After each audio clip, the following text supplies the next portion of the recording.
ነገር ልነግርሽ ወደድኩ። እሺ ምንድነው? በድሮ ጊዜ አንበሳና ጦጣ በጋራ ይኖሩ ነበር። ወይ ያንተ ነገር እኔ እኮ ሌላ ነገር ልትነግረኝ መስሎኝ ነበር። እሺ ከዚያማ ከዕለታት አንድ ቀን አያበሶ ወይዘሮ ጠጢትን እንዴ ምን ነው ዝም አልሽ? አለቀ እንዴ? ታሪክ እየነገርከኝ መስሎኝ እኮ። አንቺ ደግሞ በሆነው ባልሆነው መመሰጥ ትወጃለሽ። የአያት ቅድመ አያት የጥንት የጠዋቱ የኑሯቸው ዘይቤ ትውፊት ስርዓቱ ድንቅ ነገር ነው ሲነገር አለው ለዛ ውበት የማይጠገብ ነው ቢወራ ቢተረት በእድሜ ባለጸጋ በአባቶች አንደበት እና አድምጥ በጋራ ይሄው ተረት ተረት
እንግዲህ በአንድ ወቅት ስለሆነ ነገር ነግራችኋለሁ። ይኸውም በእንቁራሪቶቹ ዓለም ታላቅ የተባለ ሩጫ ሊካሄድ ደቂቃዎች ቀርተዋል። አዎ ልጆች፣ በእንቁራሪቶቹ ዓለም ከዚህ በኋላ ለሩጫው ተሳታፊ የሆኑት እንቁራሪቶችም እንዲሁም ደግሞ በተመልካች ቦታ የታደሙት እንቁራሪቶች የተለያዩ ርዕሰ ጉዳዮችን አንስተው ይወያያሉ። አዎ ልጆች እየተከታተላችሁ ነው ማለት ነው። ከዛም በተለያዩ ጉዳዮች ላይ እየተነጋገሩ ሳለ ከተሳታፊዎች መካከል አንደኛው እንቁራሪት አሁን እኮ ይህንን የመሮጫ ቦታውን እንደዚህ ጭቃ ያደረጉት እኛ እንዳናሸንፍ ነው ይላል። አዎ ከዚያ በኋላ ሁለተኛው እንቁራሪት ደግሞ ይህንን የመሰናክል ሩጫውን ቢሆን በጣም ከፍ አድርገውታል ይላል። ከዛ አስከታትሎ ሌላኛው እንቁራሪት ደግሞ እንደው ለመሆኑ ሩጫውን ብናሸንፍ የሽልማቱን ብር የሚሰጡን ይመስላችኋል ይላል። እንግዲህ የተለያየ ሀሳብ አላቸውና ሀሳባቸውን እንዲገለጹ ልጆች ከዚያም ደግሞ በተመልካች ቦታ የታደሙት እንቁራሪቶችን ሀሜቱን እንዲሁ ቅልጥ አድርገውታል። ከዚያም ሰዓት መድረስ አይቀርምና ሩጫው ተጀመረ። አዎ ልጆች እንቁራሪቶች አይዟችሁ፣ ተረጋጉ ልጆች ተረጋጉ። ከዚያም በኋላ አንደኛው ከሯጮቹ መካከልም በጣም በፍጥነትና በወኔ ከመጀመሪያው ጀምሮ እስከ መጨረሻው ዙር ድረስ በፍጥነት ሮጦ ማሸነፍ ቻለ። ጎበዝ ልጆች፣ በጣም ደስ ይላል። ከዚያም የእንቁራሪት ጋዜጠኛ ቀረብ አለና ይህንን አሸናፊ እንቁራሪት እንዲህ ይለዋል። መልካም እንግዲህ እነግራቸዋለሁ ልጆች። ከዚያ እንደው እንዲህ እንድታሸንፍ ወኔ ሊሆን የቻለ ብርታትህ ምንጩና ምክንያቱ ከወዴት ነው አለው። እነግራችኋለሁ ልጆች፣ በጥሞና ተከታተሉ። በዚህን ሰዓት የአሸናፊ እንቁራሪት ምንም መልስ ሳይሰጥ ወደ ማሟሟቁ ቀጠለ።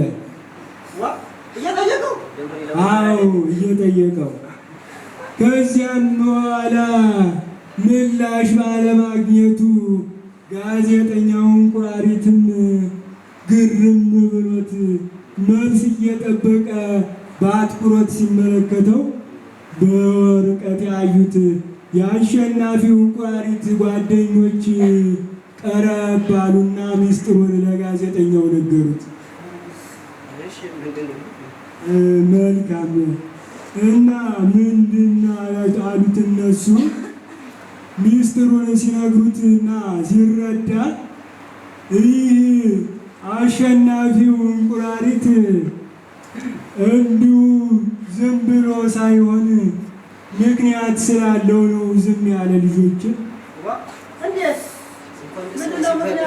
ይኸውም በሌላ ምክንያት ሳይሆን ጆሮ መስማት ስለማይችል ነበር ልጆች።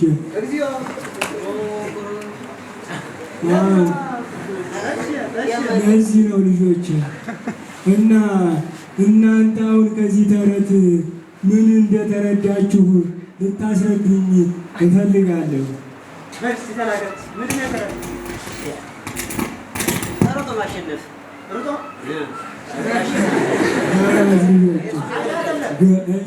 መጀመሪያ ያሸነፈው ጆሮ አይሰማም አይደል? አዎ ልጅ ሲያሙ ነበረ፣ የሆነ ነገር ሲሰሙ ነበር።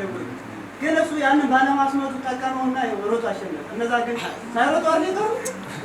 ጎበዝ ልጅ፣ ሁለታችሁም እውነት ናችሁ፣ ልክ ናችሁ።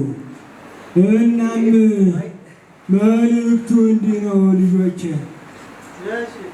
ለዚህ አላፊና ጠፊ ዓለም ጆሮን ከሰጡ እንዲሁም ለመንፈሳዊ ነገር ወይም ደግሞ በመንፈሳዊ ሩጫ ለማሸነፍ አስቸጋሪ ይሆናል። ሐዋርያው እንዳለው ለኃጢአት ሙቱ ብሏልና እኛም ደግሞ ላሉባልታ እንዲሁም ደግሞ በውስጣችን በሚፈጠረው የማስፈራሪያ ነገር እየተጨነቅን ከመንፈሳዊ ሕይወታችን ወደኋላ ልንል አይገባም ልጆች። ክርስቲያን ያገኘውንና የሰማውን ሁሉ የሚያግበሰብስ አይደለም ልጆች።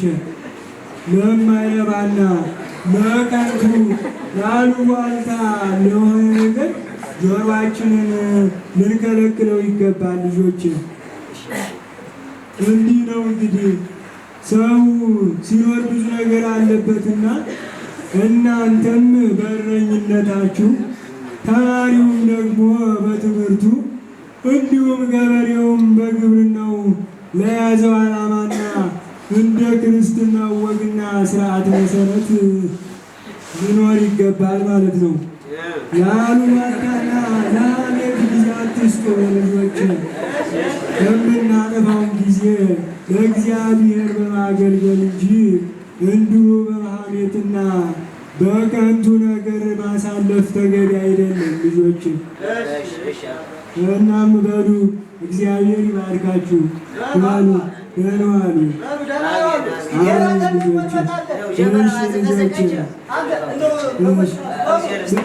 እግዚአብሔር ይስጣችሁ ልጆች